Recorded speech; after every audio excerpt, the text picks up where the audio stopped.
जब कौमी असम्बली का इजलास हुआ, कौमी असम्बली के इजलास में तहरीक अदम एतमाद के हवाले से वक्फा सवालात हुआ, जिससे भी सवाल किया गया वो अपोजिशन के किसी भी रहनुमा से, वो मरीम औरंगज़ेब साहिबा हों, ताहिरा औरंगज़ेब साहिबा हों, शेख रोहेल असगर हों या कोई भी दूसरा हो, हर एक ने वक्फा सवाल के दौरान सवाल के बारे में बात यह की कि सवाल को छोड़ें, आप तहरीक अदम एतमाद पे आज ही वोटिंग करवाएं। जब डिप्टी स्पीकर कासिम खान सूरी को इस बात का इदराक हुआ कि ये लोग इंटरेस्टेड नहीं है, तो उन्होंने इजलास जो है अप्रैल तक मुलतवी कर दिया।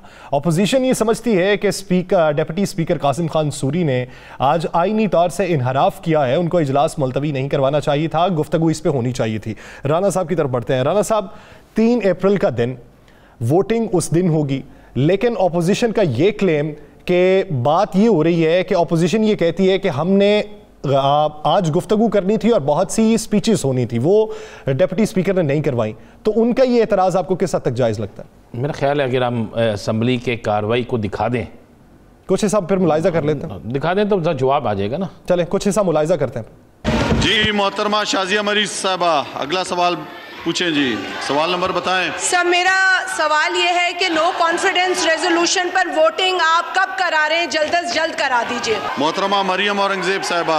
डिप्टी स्पीकर साहब, मेरा और कौम का एक ही सवाल है कि नो कॉन्फिडेंस के ऊपर वोटिंग कराएं, फौरी तौर के ऊपर। जी अगला सवाल मोहतरमा ताहिरा औरंगजेब साहिबा। जी मेरा भी यही क्वेश्चन है कि आप वोट ऑफ नो कॉन्फिडेंस पे वोटिंग करवाएं। शेख रोहेल असगर साहब। वोट करवा लें, आपकी भी जान छूट जाए। वक्फा सवालात में मेरा ख्याल है कोई भी संजीदा नहीं है और माहौल इस तरह का नहीं है। ईवान की कार्रवाई बरोज़ इतवार 3 अप्रैल 2022 दोपहर 11:30 बजे तक मुलतवी की जाती है। राना साहब क्या राय रखते हैं? वही बात। या सर आपने भी सुना, मैंने भी सुना, कौम ने भी सुना। क्या स्पीकर साहब ने, डिप्टी स्पीकर जो उसको कायम स्पीकर थे, उन्होंने कहा कि सवालात ना करें? नहीं। क्या उन्होंने कार्रवाई रोकी? अपोजिशन का ये काम बनता था, फर्द जुर्म आयद करती है, एतराजात उठाती है, उस पर बहस होती। क्यों नहीं किया? क्या ये मीना बाजार में आए थे? कितने पैसे लगे इस कौम के, कितना खर्चा हो गया इस इजलास पे, कितना टीए इनको मिल गया, कितने पेट्रोल के मद में मिल गए, कितना वहां पे जो टैक्स के पैसे हमारे जो जाते हैं उसके पैसे वहां पे लगे, पता है ना?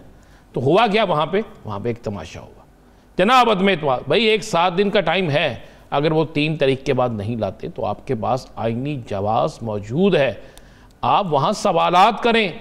कौम की अमानतें आपके पास पड़ी हैं, आपने एक मसवदा तैयार किया, आपने सवालात की लिस्ट भेजी, उसी पे आपसे सवालात पूछ रहे हैं, किसी और चीज़ पे तो नहीं पूछ रहे। एक से पूछा उसने ये जवाब, दूसरे ने ये जवाब, तीसरे ने ये जवाब, चौथे ने ये जवाब। ये क्या है? क्या ये तमाशा नहीं? तो उसके बाद ये कहना कि स्पीकर ने गैर आईनी काम किया और कवानीन से जो हट के काम किया, ये ठीक नहीं है। किसको देखें? ये सारी कौम देख रही थी। आज के इजलास को देखने के लिए कौन सा ऐसा शख्स था जो नहीं बैठा था?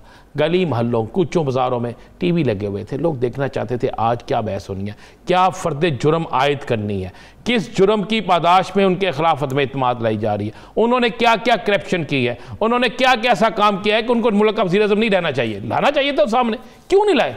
तो क्या बात होती रही? वैसे तर्जमान आधा घंटा लगा देते हैं तो मरियम औरंगजेब समेत सारे, क्यों नहीं वहां पे गया? करना गुफ्तगू करते ऑपोजिशन के प्लस पॉइंट पे जाता। जी बिल्कुल, क्यों नहीं की गुफ्तगू?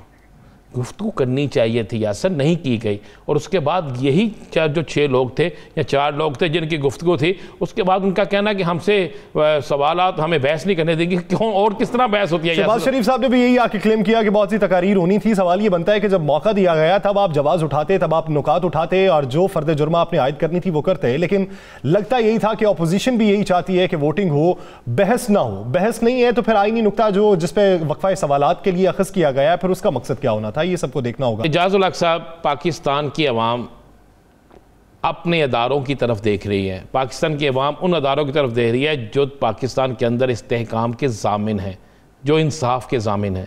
क्या पाकिस्तान के अदारे अवाम की ख्वाहिशात या अवाम को देखते हो या मौजूदा हालात के मुताबिक कुछ करेंगे या सुख की बांसुरी बजा के सब बैठे रहेंगे? देखिए, अदारों ने हमेशा इंटरवीन किया है, चाहे वो हमारे सुप्रीम कोर्ट क्यों ना हो, चाहे वो हमारी इस्टेब्लिशमेंट क्यों ना हो।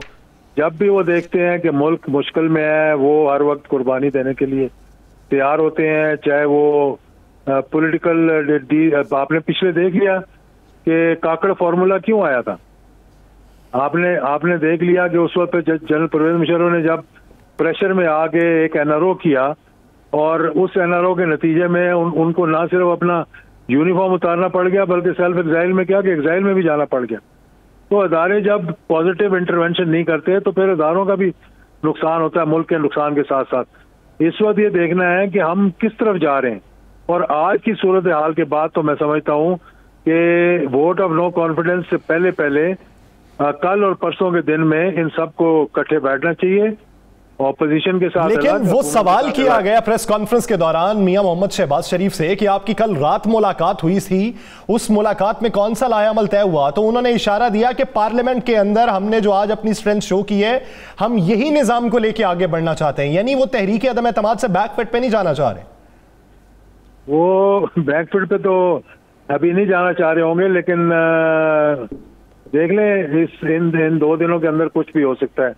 मैं नहीं समझता कि इस वक्त मुल्क के हालात ऐसे हैं कि मुल्क मुकम्मल हो सकता है इतनी डिस्टेबलाइजेशन के। और ये आपको बता दूं मैं कि कौम जो है वो इस वक्त उस शख्स के साथ खड़ी होगी जो पाकिस्तान के हक में दिलेरी के साथ बात करेगा। इजाज़ुल हक साहब, 3 तारीख यकम रमजान भी हो सकता है।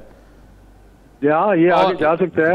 और 3 तारीख को यकम रमज़ान भी हो सकता है। और अगर जिस तरह आपने कहा कि कौम खड़ी होगी, अगर वहाँ पे एक बड़ा क्राउड इकट्ठा हो गया, वज़ीर आज़म कहते हैं, जो इस वक्त तो वज़ीर आज़म है इमरान खान, वो कहते हैं मैं किसी सूरत में इस साजिश को कामयाब नहीं होने दूंगा, और अगर तसादम की राह बन गई, तसादम हो गया, तो खतरा, तो ये नुकसान तो पाकिस्तान को होगा। नुकसान पाकिस्तान को होगा, बिल्कुल, इसमें कोई शक नहीं है। और इनसे पूछा जाए कि ये जो एब्सोल्युटली नॉट कहा था प्राइम मिनिस्टर ने, हालांकि आपको मालूम है कि जहां जहां गलतियां हुई हैं मैंने हमेशा तनकीद की है इस पे, लेकिन जब एब्सोल्युटली नॉट कहा तो फिर इन सब ने मिलकर कहा कि आपने क्यों एब्सोल्युटली नॉट कहा है।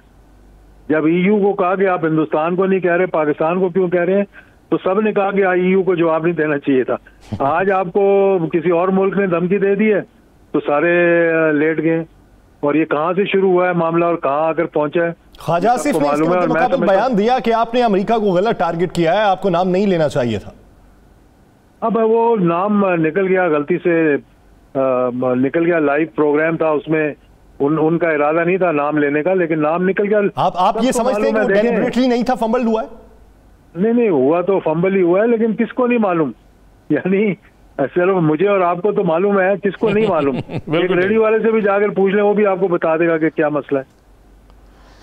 नहीं, मुझे बिल्कुल, मैं आप कह रहा हूँ, नहीं चाहते थे, निकल गया नाम, या जानबूझ के किया। जब एक हमारे पार्लियामेंटेरियंस को पता चल गया है, जब हमारे मीडिया को पता चल, उससे पहले पता है, जब हमारे अदारों को पता है, तो जो हमें धमकी देता है उसके मुताबिक अवाम को नहीं पता होना चाहिए?